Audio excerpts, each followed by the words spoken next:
соат дар Прага расу 14 аст ва чун маъмул дар ҳамин вақт барномаи ахбори озодист тақдими шумо. Салом бинандагони азиз ва агар то 15 дақиқаи баъди моро ҳамроҳӣ кунед, имрӯз 9 октябр аз ин мавзӯъҳо огаҳ хоҳед шуд. имзои 15 санади ҳамкорӣ дар пайи мулоқоти Эмомалӣ Раҳмон бо Владимир Путин дар Душанбе. се қарордод марбут ба муҳоҷирони корӣ аст. мо доираи васеи масоили муносибатҳои дуҷонибаро дар бахшҳои сиёсат, амният, иқтисоду тиҷорат, иҷтимоиву гуманитарӣ баррасӣ кардем. шаҳрвандӣ мехоҳӣ ба ҷонфидоӣ омода бош. вазорати корҳои дохилии Русия ҳудуди 3000 муҳоҷирро аз шаҳрвандии ин кишвар асосан барои нагузоштан дар қайди ҳарбӣ ва саркашӣ аз ҷанг дар Украина бекор кардааст. ва зури пули коғазӣ намерасад, ҷояшро тангаи филизӣ мегирад. тангаҳои 1, 3 ва 5 сомона ба муомилот ворид мешаванд. пулои нав пешниҳод мекунем, суол мекунем, васа ба ин пулои фарсуда ҷамъоварӣ нисбатан кам шуда, барое ки нест қариб. имрӯз дар Душанбе дар чорчӯби сафари давлатии президенти Русия Владимир Путин мулоқоти ӯ бо раҳбари Тоҷикистон Эмомалӣ Раҳмон ва сипас дар ҳузури ду президент маросими имзои як баста санадҳои ҳамкорӣ дар бахшҳои муҳоҷират, фановариҳои иттилоотӣ, нақлиёт, маориф, ҳифзи тандурустӣ ва соҳаҳои дигар довир шуд. ҳарчанд оиди ин созишномаҳо ягон тафсилоте дода нашудааст, аммо Эмомалӣ Раҳмон президенти Тоҷикистон зимни суханронияш таъкид кардааст ки асноди имзошудаи марбут ба масоили муҳоҷирати корӣ заминаи ҳуқуқи рушди ҳамкориҳоро дар ин соҳа таҳким мебахшад. барои Юсуфӣ гузориш медиҳад. рӯзи 9 октябр дар Душанбе сафари давлатии президенти Русия Владимир Путин ҷараён гирифт, ки онро президенти Тоҷикистон Эмомалӣ Раҳмон пурмуҳтаво ва созанда номид. натиҷаи ин музокирот имзои 15 санади ҳамкорӣ миёни ду кишвар мебошад, ки худро шарикони стратегӣ меноманд. مطمئنم که نتیجه های مذاکره های امروزه به همکاری های تاجیکستان و روسیه تکان نوی می بخشند. дар миёни санадҳо се созиш вобаста ба муҳоҷирон аст, ки вазъи онҳо дар Русия пурмушкил мебошад. муҳоҷирони тоҷик акнун метавонанд дар ватан аз муоинаи тиббӣ гузаранд. созишномаи ҷалби муташаккилонаи шаҳрвандони Тоҷикистон барои корҳои муваққатӣ ба Русия тағйир дода шуд ва ҳам созише дар бораи мақоми ҳуқуқии намояндагиҳои мақомоти салоҳиятдор оид ба масъалаҳои корҳои дохилӣ ва муҳоҷират имзо шудааст. ҷузъиёти ин санадҳо феълан маълум нест. Владимир Путин дар 25 соли раҳбарияш дар Русия бори аввал бо сафари давлатӣ дар Тоҷикистон қарор дорад. бори дигар барои даъват изҳори сипос мекунем. мо ҳоло бо шумо имкон доштем, ки дар мулоқоти рӯбарӯ дар масоили бисёр ҳасоси вобаста ба ҳамкориҳои дуҷонибаи мо суҳбате дошта бошем. маълум нест манзури Путин аз масоили ҳасос чӣ аст. дар миёни созишномаҳои дигари имзошуда ҳамкорӣ бо ширкатҳои БТК ёд шудааст, ки кор дар соҳаи саноати сабукро дар бар мегирад. як таҳқиқи радиои озодӣ дар моҳи октябри соли 2022 нишон дода буд, ки ширкати БТК Груп давоми 2 соли ахир 55 000 гектар заминро дар Тоҷикистон ба иҷора гирифта, ба 2 корхонаи насоҷӣ сармоягузорӣ кардааст ва дар ниҳоят барои низомиёни Русия, ки дар Украина меҷанганд, аз Тоҷикистон либос бурдааст. дигар санадҳои ҳамкорӣ дар бахшҳои тиҷорати сармоягузорӣ, амният, нақлиёт ва тандурустӣ мебошанд.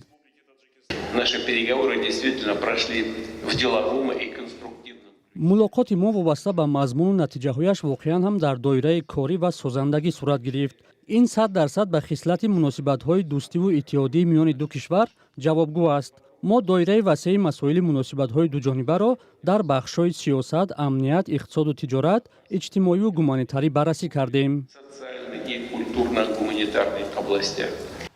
сафари Путин ба Тоҷикистон бо иштирок дар ҷаласаҳои сарони кишварҳои Осиёи Марказӣ ва Русия ва ҳам иттиҳоди давлатҳои мустақил идома мекунад. зимнан дар изҳороти муштараки раҳбарони Тоҷикистону Русия дар поёни музокироти миёни Эмомалӣ Раҳмон ва Владимир Путин ҳамчунин омодагии ду кишвар барои фаъолтар ба роҳ мондани ҳамкориҳо дар соҳаи низомӣ ва низомиву техникӣ ба хотири субут дар минтақа баён шудааст. изҳороти муштараки дар бораи тавсеяи ҳамкориҳои шарикии ду кишвар имзо гардид мегӯяд, ҷонибҳо ният доранд ҳамкориҳоро бо истифода аз зарфиятҳои пойгоҳи ҳарбии 201-уми Русия фаъолтар намоянд. дар ин бора сомонаи Кремлин хабар медиҳад. Путин дар ҳузури хабарнигорон аз ин пеш гуфтааст, пойгоҳи 201-ум аз ҷумла кафили амният дар Тоҷикистон ва минтақа мебошад.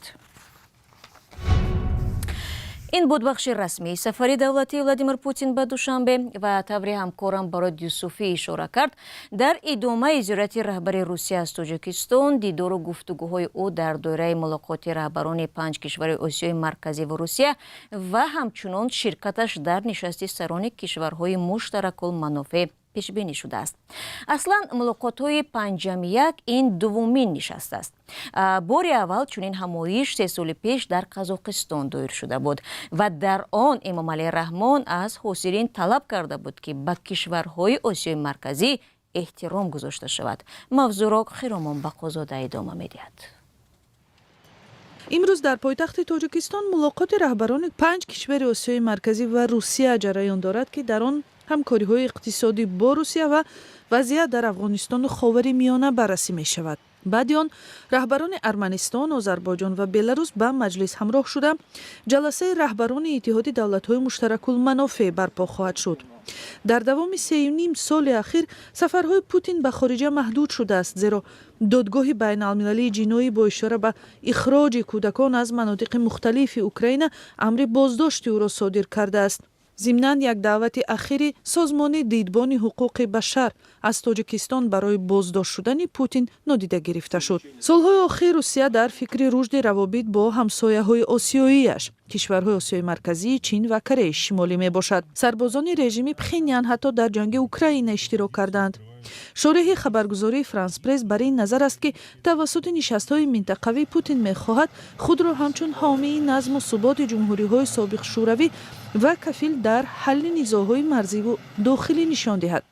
در دوره جنگ 5 ساله شهروندی در تاجیکستان که بعد فروپاشی اتحاد شوروی سر زده بود، سربازان ارتش روسیه نقش کفیل صلح را بر دوش داشته از نفوذ فراگیر بهره‌مند بودند، ولی با مرور زمان و به ویژه با آغاز تجاوز روسیه به خاک اوکراین این نفوذ ضعیف شده است و کشورهای سابق شوروی همکاری‌های بین المللیشان را با روسیه محدود نمی‌کنند. بر علاوه رهبران کشورهای سابق شوروی از آن ناراحت بودند که روسیه به این کشورها احترام نشان نمی‌دهد. سال 2022 در نشست اول رهبران کشورهای آسیای مرکزی با روسیه در این باره امامعلی رحمان چنین گفته بود: بله، ما خلق‌های کم شمار هستیم. ما 100 میلیون 200 میلیون اهالی نداریم. ما تاریخ و فرهنگ داریم. ما آن را دوست می‌داریم. ما می‌خواهیم ما را احترام کنند. با ما چیزی لازم نیست. ما گدا نیستیم. کشورمان ثروتمند است. ذخیره معدن‌های کشورمان از جدول مندلیو بزرگتر است. آن زمان این حرفای رحمان به پوتین خوش نآمد، ولی مجبور نظر او را قبول کرد. ملاقات دیگری که توجه خبرگزاری‌ها را به خود جلب کرده است، گفت و شنید پوتین با رهبر آذربایجان ایلهام علیف می باشد که امروز در دوشنبه دایر خواهد شد. ماه‌های اخیر بعد آتش باران نمودن هواپیمای مسافربر آذری در حریم هوای روسیه و همچنان مرگ بحث برانگیز 2 برادر آذری تبار در یکاترینبورگ، روابط باکو و مسکو به سردی رویده است. شما برنامه اخباری رادیو آزادی رو تماشا دارید و موضوع روسیه رو ادامه میدیم. در این کشور کارت‌های بانکی مهاجرانی که به فهرست افراد تحت نظارت قرار دارند اکنون به طور خودکار و یا اتوماتیک بسته میشوند. در این باره دیروز ایگور دودنیک اجرا کننده وظیفه سردار ریاست مهاجرت سرریاست وزارت کارهای داخلی مسکو در نشست مطبوعاتی اوید به مبارزه با مهاجرت غیر قانونی خبر داد. در عین زمان صدها مهاجری را که تا کنون شناسنامه روسی گرفته بودند از شهروندی این کشور محروم کردند. چنوچرای موضوع در گزارش مومن احمدی. در روسیه حدود 3000 مهاجر را که در سالهای گوناگون شناسنامه روسی گرفتند از شهروندی این کشور محروم کردند. در این باره ایرینا والک سخنگوی وزارت کارهای داخلی روسیه روز 8 اکتبر در صحیفه تلگرامش خبر داده است. وی میگوید نگذشتن از قید حربی و از طرف دادگاه محکوم شدن برای جنایت‌ها سبب‌های لغو شهروندی روسیه میباشند. معلوم نیست که در میان این 3000 نفر چی تعدادی از تاجیکان قرار دارند. سال جاری در روسیه فهرست جنایت‌هایی که باعث قطع شهروندی میشوند زیاد کرده شد. همچنین هر نفری که شهروندی این کشور را میگیرد باید زود از قید حربی گذرد، در صورت غیر از شهروندی محروم میگردد. قید حربی از طرف مقامات برای جلب به جنگ اوکراین استفاده می شود. سالهای اخیر صدها هزار شهروند کشورهای خارجی از جمله از آسیای مرکزی به خاطر آسان شدن شرایط کار و زیستشان در روسیه شهروندی این کشور شده شناسنامه روسی گرفتند. بعد شروع جنگ روسیه اوکراین و احتیاج زیاد این کشور به سرباز، مقامات در مسکو تلاش دارند که شهروندان نو این کشور را به جنگ جلب کنند.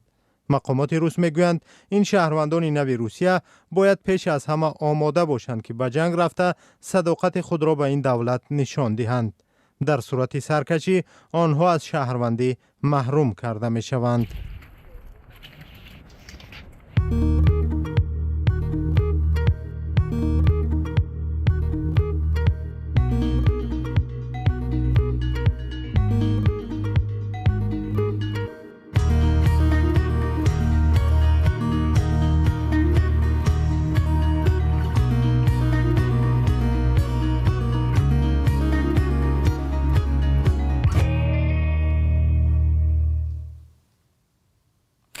барномаро идома медиҳам.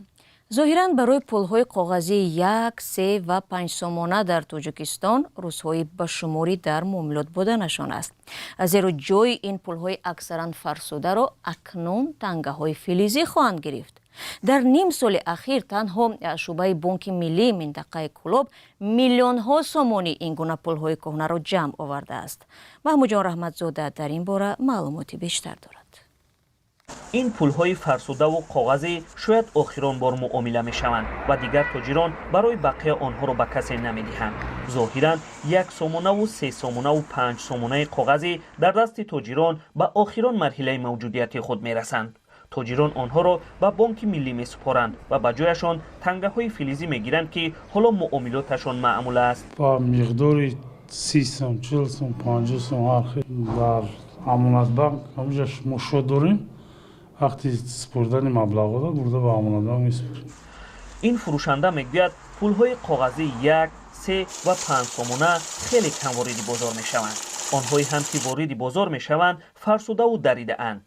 بانک ملی هم تصدیق میکند که پولهای کاغذی از 1 تا 5 سومونه آخرین روزهای هسته‌ای خود را پشت سر میکنند و به جای آنها تنگه های فلزی برابر قربشان میگیرند. برای که ما زیاتر پولهای امیسیونی که واجر با هنگام درخواست تشکیلات قرضه برای تحکیم بخشیدن فوند تحکیم بخشیدن خزینه های تشکیلات قرضه ما فقط پولهای امیسیونی یعنی پولهای نو پیشنهاد میکنیم، سوال میکنیم واسه با این پولهای فرسوده جمع‌آوری نسبتاً کم شده برای که نیست قریب.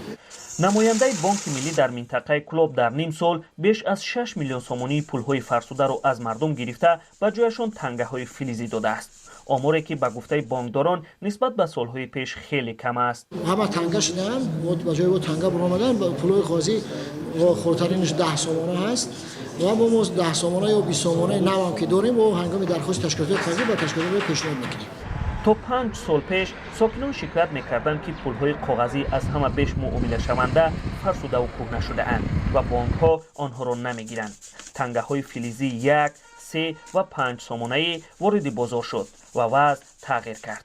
مسئولان بانک ملی میگویند این پولها از همه بیشتر استفاده میشوند. از این رو بهتر معادل فلزیشان در معاملات باشند. آنها باور دارند که پولهای کاغذی تا 5 سومونه با آهستگی و کاملا از معاملات ناپدید خواهد شد. و جایزه نوبل در بخش ادبیات رو امروز به نویسنده از مجارستان یا ونگریا لاسلو کراسناخورکای سپردند. در شرح این جایزه کمیته نوبل نویسنده به خاطر ایجادات با اعتماد و آینده بینش که در شرایط وحشت آخر زمانی بار دیگر قدرت فرهنگی را نشان میدهد قدردانی گشت. دوستان عزیز، در همین جا نشر نوبتی برنامه اخبار آزادی به پایان میرسد. تشکر که تا این لحظه ها با ما بودید. برای دریافت خبرهای از این بیشتر لطفاً از سامانه ما azadi.org و همین گونه شبکه‌های اجتماعی ما استفاده برید. فراموش نکنید فردا ما باز با خبرهای تازه برمیگردیم. خود را احتیاط کنید و خدا نگهدار.